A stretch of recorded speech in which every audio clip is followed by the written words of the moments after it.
lot of stuff. Today we're gonna make a couple enclosures. I bought some PVC secondhand. Hold on. I bought some PVCs secondhand from this guy who was getting at a Reptile. So we've got, they're 4 feet by 2 feet by 16 inches tall. So they're a little bit higher than the ones you've seen me set up in videos like this one here, or wherever it is. So what we're gonna do is we're gonna put my boa constrictor Franny in one of them. You've seen her get set up a few months ago. She's too big, we need a new enclosure for her, and we're gonna make it look nice. So I gotta clean up the 2 enclosures here. We gotta set them all up, but here's what you're gonna need. A lot of fake plants. I spent about, I don't know, these are all from the dollar store. I spent almost $60 on fake plants, and this is just to give these animals some cover, basically, right? So you're gonna have hides for them, like real hides, like you're supposed to have, but also you're gonna have this stuff laying around, because I think you can have a really big enclosure as long as there's not vast deserts of space laying around for them to be scared and not navigate from either side to the other side, right? Because if they feel nervous in the middle, then they're not going to thermoregulate properly. So give them spots in between the hot side and cool side to take cover when they traverse the enclosure. And then the other enclosure is going to be for one of my ball pythons. I haven't decided who yet, but I told you a few months ago I'm trying to get everybody out of the rack system. So now we're only going to have 2 in the rack after this. So if you know anyone who's selling PVC enclosures in Southern Ontario, what's up? So on top of plants, you need water bowls, which I have already downstairs near the reptile room. For hides, you can use like stuff that you buy at a reptile expo or a pet store for like 60 bucks a piece or 40 bucks a piece or whatever. Or you can use like these bowls that are, it's a dish pan, a Plastico dish pan for $2 at the dollar store. $2 Canadian, so what's that work out to? Like 13 cents American, right? Something. Then, just to separate the PVCs, I got some like felt pads, and then I'm gonna tie some like little bamboo things together.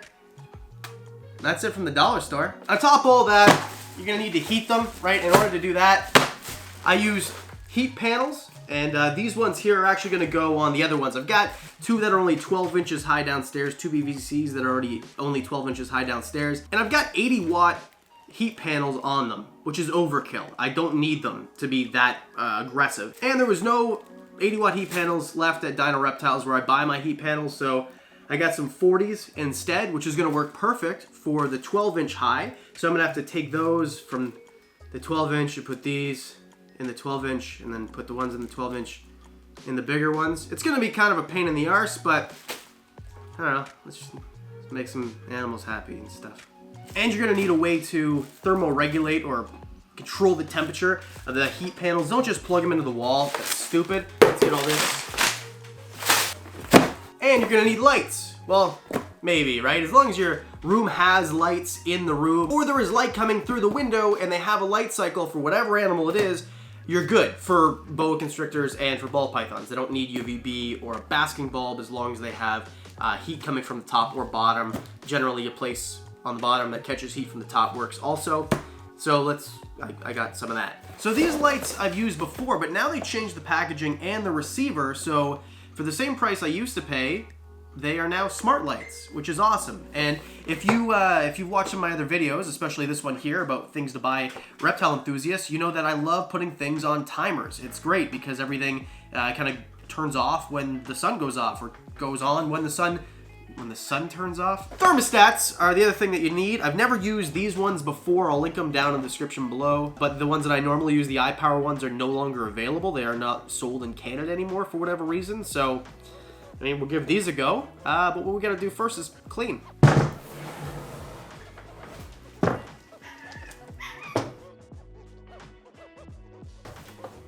I'll time it too to let you know how long this takes. I got 2 hours until I gotta go do comedy across the region, so it smells so bad in here. Oh yeah, what you see me using here is F10. It's a sanitizer, vet grade sanitizer. So you just do a little bit of squirt, clean them all up, use some Goo Gone to get rid of all the excess crap, and then they're clean, Bob's your uncle, and you can start putting on the lights. I've had a bird singing to me the entire time, so it went pretty fast. It took me about a half hour to clean the whole thing. Up top, inside, smells a lot better in there, and I drilled the hole for, here, I'll show you. Your radiant heat panel is gonna have like a little thing here, and you gotta put it through somehow. So you pick whatever side is closest to the outlet or whatever side you're going to have your heat panel on, and you drill basically 3 1-inch holes so that this thing fits inside. So I've done that, so now what I need to do is put the lights in, because it's easier to do the strip lights all the way around first before you put the heat pad on, the heat, you know what I'm talking about. So let's do that. So in order to screw the heat panel, I did it upside down. Much easier than the way I did it before, trying to screw upwards. So what I've done is, instead of drilling into my table, I just took 2 2x4s and I propped it up, because the screws go through like literally a fraction of it, like a few millimeters, which is another reason why I separate the PVCs.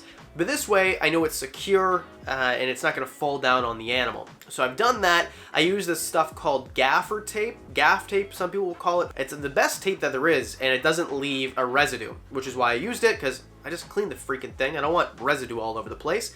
So I kind of taped it up so I could go ahead and do that. The lights are all in it. I didn't videotape doing that, so this is kind of what it looks like. So now that this thing is completely clean, we gotta take it downstairs. And I never like to keep these things on the floor, so we have them on like these kind of like shims underneath. And now that the thing is set up, basically all we have to do is furnish it. So I started to put some of the substrate in. What I use is an Eco Earth substitute. It's called Beyond Peat. I use this a lot.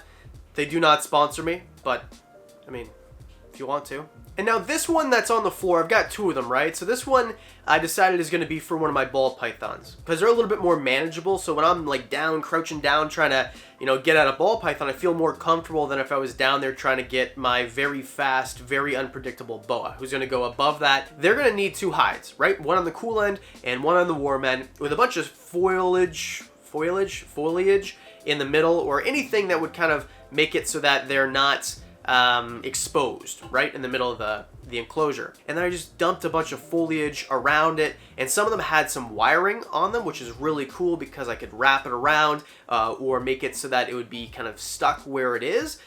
Just added a little bit more security, and then some of it is just kind of draped along. What you needed too, this is really important, is a hydrometer and a thermometer, and you can use kind of like the double hydrometer thermometer if you want. There's no problem doing that. Just get a high quality one. I don't recommend ones like this. These ones, they're not accurate. Like if you put a bunch of these next to each other that are all the same, they're gonna give you different readings. And it doesn't, obviously this is just the thermometer. Hydrometers kind of work the exact same.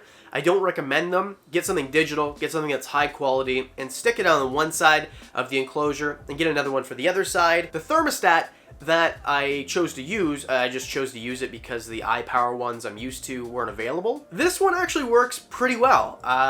From what I understand, I just kind of plugged it in and made sure that it read the temperature, and I used a secondary thermometer to make sure that the temperature was correct of what it's reading.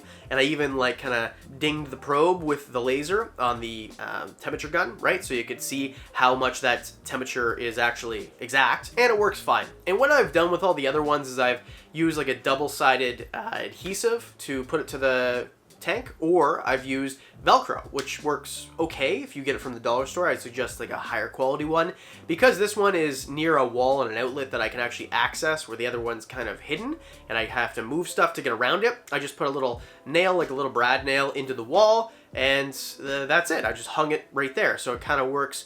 I can see it as soon as I walk in the room, and I don't have to move stuff to get at it. It's just a little bit more convenient than the way that I've done it in previous. So that's basically it. But let's tally up the time and the money that it costs me to do, right? Because time is money and money is money. So this is how much it costs. For time-wise, I bought the enclosures from somebody else. I had to drive 20 minutes back and forth each way. So let's say 40 minutes. I had to bring the thing inside. I had to clean it all up, bring it downstairs, set it up. So that alone took me probably 2.5 hours. It took a while to do, and that includes putting the lights on, putting on the heat panel, and setting up all the cords and the thermostat and stuff like that. So I would say about 2.5 hours to go get it. Maybe, let's say 3 actually, now that I think about it. 3 hours to set the thing up without anything in it. Then the easy part and the fun part, dumping the substrate in and then decorating it. And that was actually really easy. That took me maybe 20 minutes, right? It depends how elaborate you want to get with it. So all in all, I would say, you know, between 3 hours and 3.5 hours is how long it'll take you to do this, from going to get the actual enclosure, from it not being in your home or wherever you set it up, to having it completely set up if you want to. So I think that it's a good investment of your time because look how awesome this looks compared to some of the other ones that I've shown you and been roasted for in the comments section.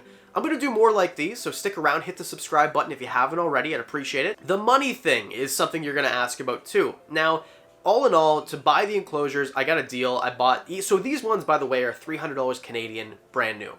I got them for $300 for two, so $150 each. So 150 bucks on plants, the hides, the water bowl, everything I bought at the dollar store, which that's basically it. It cost me about 50 bucks, right? So now we're at 200 bucks. The heat panel cost me 100 bucks, the thermostat cost me 20, and the lights cost me 30. 350 bucks is the total so far that it cost me to set this thing up. This is not a budget build, by the way. And if you wanted to throw the substrate in there that I already had, that was 10 bucks, but you get way more. I can do like 3 of these enclosures with 1 brick of this stuff, so let's call it 350. It's negligible, right? So 350 bucks or so, and that's basically it to set this whole entire thing up. I recommend it completely. This thing was so much fun to set up, except for the cleaning the poop that I came with, you know. Besides that, it was fun, and it's fun to watch the animal actually inside the enclosure. I will never get sick of watching animals in a more naturalistic enclosure. And what I would suggest also is to put something on the bottom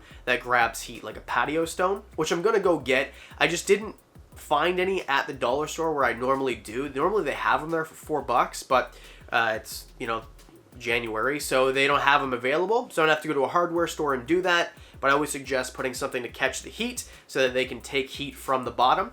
And that's it. This has been a long video. It's been rambling. If you made it this far, you'll probably hit subscribe. I'd appreciate it. I'm going to set up the other one just by myself, listening to a podcast or something, because this was a lot of work to film.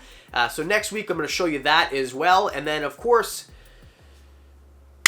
I do videos twice a week, so that means that I'll see you on Thursday. They got problems on problems on problems on problems on problems on problems. I solve them. I run through the